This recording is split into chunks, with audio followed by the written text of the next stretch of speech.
Hi, welcome back to my channel, Up to My Lane. This is Sabrina. আজকে আমরা এসেছি Hamilton একটা island city. জন ফেইন Charles হ্যামিল্টনের নামে এই সিটির নামকরণ করা হয়। উনি ছিলেন একজন ব্রিটিশ নেভাল অফিসার। তো মেইন আমাদের রিজন এই সিটিতে আসার হচ্ছে হ্যামিল্টন গার্ডেনে যাওয়ার জন্য, বিকজ মানে আমি আরও 3বার এই হ্যামিল্টনে আসি কিন্তু কখনোই হ্যামিল্টন গার্ডেনটা দেখা হয় নাই। So this time I am confident that I am going to do it. এখন যেহেতু লাঞ্চ টাইম, আমরা ভাবছিলাম কি খাবো। তো রাস্তায় আমরা যেতে যেতে দেখলাম একটা জাপানিজ ইন্সপায়ার্ড বেকারি। সো যেইভাবে সেই কাজ, আমরা ভেতরে চলে গেলাম দেখার জন্য যে কি আছে। ফ্লস কেক খাবো না, বাট আই থিঙ্ক এই যে ক্রেপগুলো লুকস গুড। আর যে বার্ন্ট বাস্ক যেটা, সেটা আছে ওদের কাছে। দেখ, বাট হ্যাঁ, বাট আমার মনে হচ্ছে we can try the crepe things. Which one you wanna try? I'm going to take a walk. Good.Ekabi? I'm going to take Even okay. I want to try the milk bread actually. Okay. সব কিছু যখন খেতে ইচ্ছা করে তখন order দেওয়া কিন্তু কঠিন। তারপরেও আমরা অর্ডার দিলাম, অ্যান্ড সাথে ছিল কফি। আমি নিয়েছিলাম হট চকলেট। আর এটা হচ্ছে ওদের মেনু। দোকানটার নাম বলে দেই, shallow bakery and cafe. So খাবার নেওয়ার সিস্টেম হচ্ছে, প্রথমে একটা ট্রে নিয়ে তাতে টিস্যু পেপার নিয়ে আপনি যেই জিনিসটা খেতে চান ওগুলো ট্রেতে নিয়ে তারপরে কাউন্টারে যাবেন অ্যান্ড ওই হিসেবে পে করবেন। তো সাথে আপনার যদি কোনো ড্রিঙ্কের দরকার হয় বা অন্য কিছু যদি মেনু থেকে অর্ডার করতে চান, অর্ডার করতে পারেন।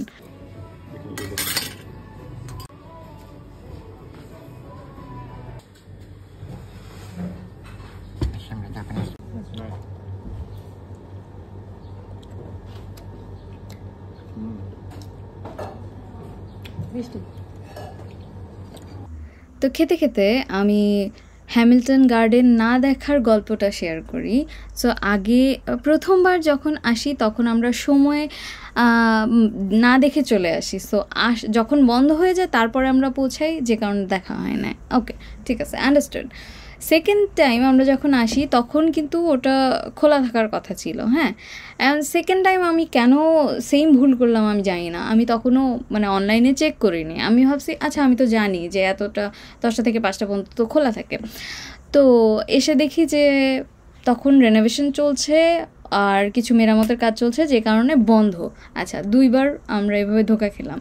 থার্ড টাইম কি হলো, আমার ইনলস যখন এখানে বেড়াতে এসেছিলেন, ওনাদের সাথে আসি, তখন ওনারা এতটা মানে শক্ত সামর্থ্য না যে এতক্ষণ হাঁটবে।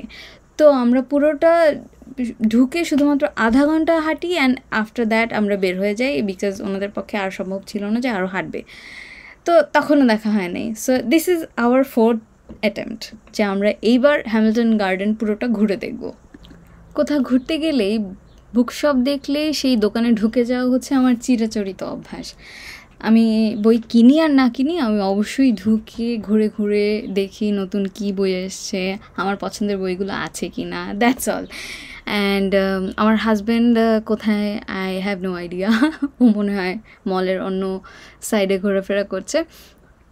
এই মলটার নাম হচ্ছে সেন্টার প্লেস। আমি যেটা ভুল করে ভেবেছিলাম ওয়েস্টফিল্ড মল অ্যাকচুয়ালি চার্টওয়েলে হ্যামিল্টন সিটির মধ্যে নাই, which I didn't know actually.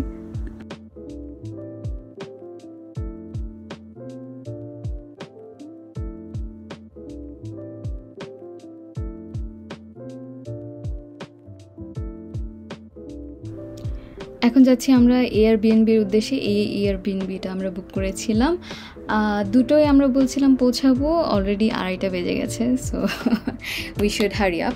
তো নামটা দেখানোর উদ্দেশ্য হচ্ছে এয়ারবিএনবিটা এত ভালো ছিল, আমাদের এত ভালো লেগেছে পুরো স্টেটা। এত কমের মধ্যে সেন্ট্রালে থাকা, মানে প্লাস ক্লিন সব কিছু পাওয়া কিন্তু লাকের ব্যাপার। হ্যাঁ, তো ওরা যে ছবিগুলো আপলোড করে রেখেছে, দ্যাট ডাজেন্ট ডু জাস্টিস। আপনি মানে ইন পার্সন গেলে বুঝতে পারবেন যে ওদের বাসাটা কত সুন্দর, মানে ভেতরে বাইরে পুরো জায়গাটা ওরা প্লান্টস গাছ, বিভিন্ন রকমের গাছ দিয়ে ডেকোরেট করে রেখেছে। ফার্স্টে তো ফ্রন্ট ইয়ার্ডে আমি 2-3 রকমের গোলাপ ফুলের গাছ দেখলাম, এছাড়াও আরও কয়েক রকমের ফুলের গাছ ছিল, জায়গাটা আমি ভিডিও করতে ভুলে গিয়েছি। তো এইটা হচ্ছে বাথরুমের বাইরে সুন্দর একটা গাছ রাখা, আবার বাথরুমের ভেতরেও 2-3 রকমের ছোট ছোট প্লান্ট রাখা। And I mean it makes it really cozy. আর এটা হচ্ছে আমাদের রুমের বাইরে, এটা হচ্ছে ব্যাকইয়ার্ড ওদের ব্যাকইয়ার্ডের আমি বলবো সবচেয়ে হাইলাইট ছিল এই আঙ্গুরের গাছটা। হ্যাঁ, যেখানে আঙ্গুর কিন্তু ঝুলছিল, অ্যান্ড ওরা আমাদেরকে অফারও করে যে you can have the grapes. তারপর এই পাশে ছিল ব্ল্যাকবেরি। অ্যাকচুয়ালি আমি ফার্স্টে ভেবেছিলাম raspberry actually my favourite. Plus ওদের ব্যাকইয়ার্ডে টমেটো গাছ ছিল, হাইড্রেঞ্জা ছিল, আরও কি ব্লুবেরি ছিল, পিঙ্ক কালারের ব্লুবেরি ছিল। আর এই হচ্ছে সেই কালো আঙুর, those were really sweet. And they have a cat, সেটা তো বলতেই ভুলে গেছি। অ্যান্ড ওদের বিড়ালটা এত আদুরে, কোলে এসে আদর চাবে। আমরা হাত মুখ ধুয়ে ফ্রেশ হয়ে পৌঁছে যাই হ্যামিল্টন গার্ডেন্সে। দুজনের টিকিট ছিল $40, সাথে ছিল একটা ম্যাপ। তো এই হ্যামিল্টন গার্ডেন্স হচ্ছে 28টা টোটাল গার্ডেন দিয়ে তৈরি, যেটা হচ্ছে বিভিন্ন হিস্টোরিক্যাল আর বিভিন্ন সিভিলাইজেশনের গার্ডেন রিপ্রেজেন্ট করে।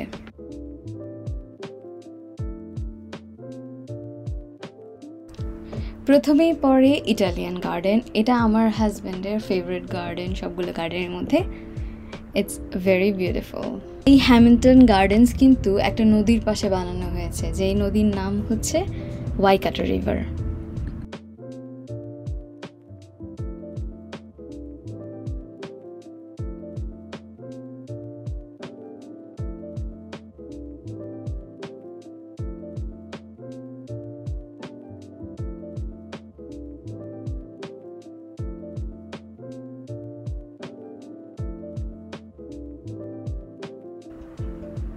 এই সেই ওয়াইকাটো রিভার এই বারান্দা থেকে দেখা যায়।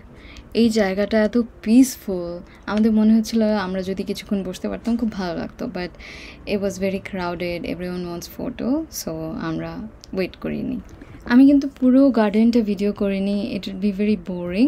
নেক্সট ইন্ডিয়ান চারবাগ গার্ডেন, পুরো মানে একদম দিল্লিতে যখন গিয়ে ঘুরে আসছি না সেই ভাইব দিচ্ছিল। So good. হ্যাঁ, গেন্দা ফুলের গন্ধ।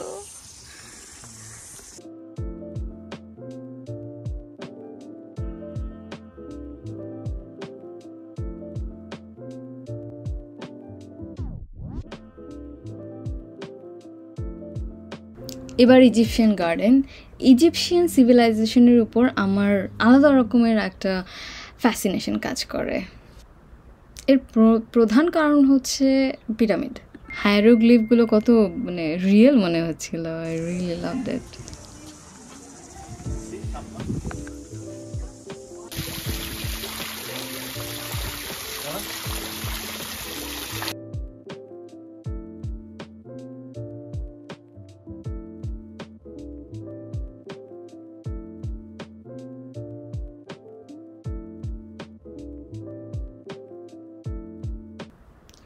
এটা চাইনিজ গার্ডেন।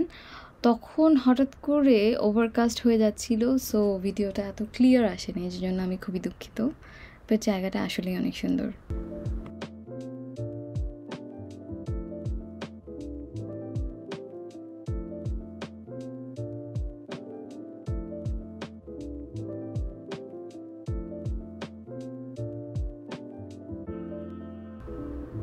এটা Japanese garden.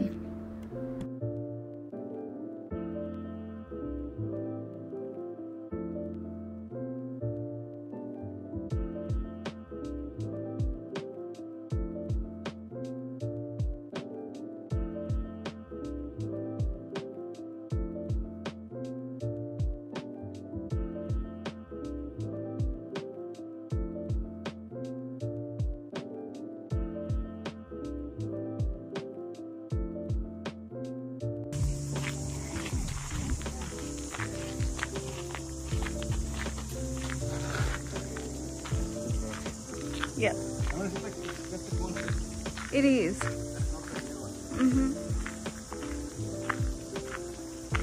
It looks like someone's house, but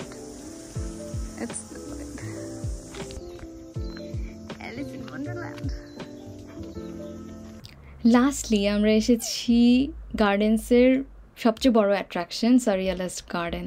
এখানে নিজেকে মনে হবে একটা পিঁপড়ার সাইজের, সব কিছু অনেক বড় বড়, ইভেন ওই কার্ডটা, তারপর সেই গার্ডেন টুলস, শাভল, এগুলো হচ্ছে অতিরিক্ত রকমের বড়, যার সামনে নিজেকে আসলেই পিঁপড়া মনে হয়। Bye bye. আমাদের গার্ডেন ঘোরা শেষ। সো আপনারা যদি বিউটিফুল, পিসফুল আর পিকচারেস্ক একটা জায়গা চান, আমি বলবো হ্যামিল্টন গার্ডেন্স। 2-3 ঘন্টা সময় নিয়ে এসে বসে আরামসে যত রকমের ছবি তুলতে চান তুলতে পারেন। তো বের হওয়ার পরেই কিন্তু একটা ক্যাফেটেরিয়া আছে, প্লাস আইসক্রিম পার্লার আছে, আর এখানে নিচে বসার একটা খুব সুন্দর জায়গা আছে। আমার খুব ভালো লাগে, আমি যতবার আসি আমি এই লেকের পাশে এসে বসে থাকি। এই জায়গাটা গেটের বাইরে, কিন্তু হ্যামিল্টন গার্ডেন্সের আন্ডারে, বাট যেহেতু গেটের বাইরে, এখানে কিন্তু আপনার টিকিটের কোনো দরকার নেই। সো যে কোনো দিন যে কোনো সময় এসে কিন্তু বসতে পারেন, আড্ডা দিতে পারেন। Going summer. আমার দিকে আসছে না, অন্য কোথাও যাচ্ছে নাকি? আমার দিকে আসছে, নট শিওর। না না, চলে যাচ্ছে। Bye bye. পুরো নৌকার মতো ফ্লোট করে। পিছনে পাওয়ার, পিছনে পাওয়ার। এখন যাচ্ছি কেমার্ট। আমার কিছু এসেনশিয়াল কেনার দরকার ছিল। অকল্যান্ডে ফেরত গিয়ে কেমার্টে গিয়ে কেনাকাটা করে আবার বাসায় ফেরত আসা একটা হ্যাসেলের ব্যাপার, যে কারণে আমি এখনই কেনাকাটা করে নিচ্ছি। আর যেহেতু আমাদের এয়ারবিএনবিটা সেন্ট্রাল থেকে অনেক কাছে, ইট ওয়াজ রিয়েলি হেল্পফুল। আমরা ডিনারের বাইরে করেছি বার্গার আর বাফেলো উইংস। তারপর বাসায় এসে এখন তো আর করার মতো কিছু নেই, আর যেহেতু এখনও রাত হয়নি, সো আমি এই নতুন বইটা সাথে করে নিয়ে এসেছি যে যদি যখন কিছু করা থাকবে না তখন বসে বসে বই পড়বো। এমন না যে টিভি দেখা যাবে না, লাউঞ্জে গিয়ে বসে টিভি দেখা যাবে, বাট আমার ইচ্ছা করছে না। রাতে আমরা 10টার মধ্যে ঘুমিয়ে পড়ি। এখন সকাল 9:30, 10টায় যেহেতু চেক আউট, আমরা তার আগেই রেডি হয়ে বের হয়ে যাচ্ছি। ইনি হচ্ছেন টয়লা, ইনি হচ্ছেন সেই আদুরে বিড়াল। প্রথমে আমরা যাব নাস্তা করতে আর কফি খেতে। সো যেই ক্যাফেটাতে যাচ্ছি তার নাম হচ্ছে আর্জ। এই ক্যাফেতে যাওয়ার মেইন রিজন হচ্ছে আমরা এর আগে একবার এই ক্যাফেতে এসেছিলাম, যেখানে বসে আমরা কফি খাচ্ছিলাম প্লাস দাবা খেলছিলাম। এই ক্যাফের ভেতরের ডেকোরেশনটাও অনেক ডিফারেন্ট, প্লাস ওরা প্রচুর হ্যান্ডমেড জিনিসপত্র সেল করে, আর কিছু দেখলাম পৌলিশ হ্যান্ডমেড জিনিসপত্র সেল করে, যেগুলো অনেক এক্সপেন্সিভ। যেমন একটা পৌলিশ মাগ, কফি মাগ ছিল মনে হয় $78। রিগার্ডলেস, ওদের কফি অনেক strong, and this is what I need in the morning. হ্যাঁ, ঘুম ভাঙতে হবে, প্লাস এখন কিছু খেয়ে নিয়ে দেন আমাদের কাজ হচ্ছে দাবা খেলার চেষ্টা করা। বাট দাবার বোর্ডটা যেই টেবিলে ছিল ওখানে কেউ বসেছিল, সো আমাদের আর খেলা হয়নি আনফর্চুনেটলি। নাস্তায় আমরা অর্ডার করেছিলাম egg Benedict without the beacon. এটাতে আমার মনে হয় সল্ট লাগবে একটু, স্টিল ট্রাই ফার্স্ট। পেট পুজো শেষ, এখন আমরা যাচ্ছি জিমে। ওই রিজন আবার ওই একটাই, যে অকল্যান্ড ফেরত গিয়ে আবার ওখান থেকে জিম যেতে একদমই মনে যাবে না।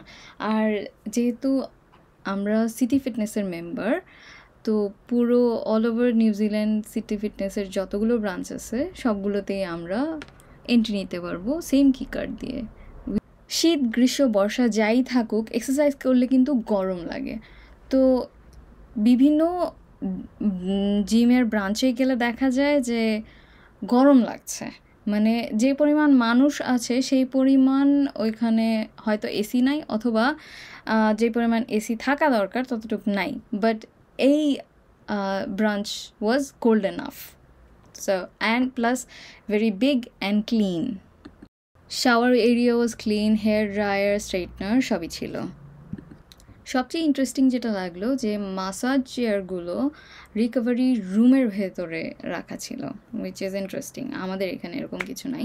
You can just go and use your key to access the massage chair, that's as simple as it is, and again that area was clean.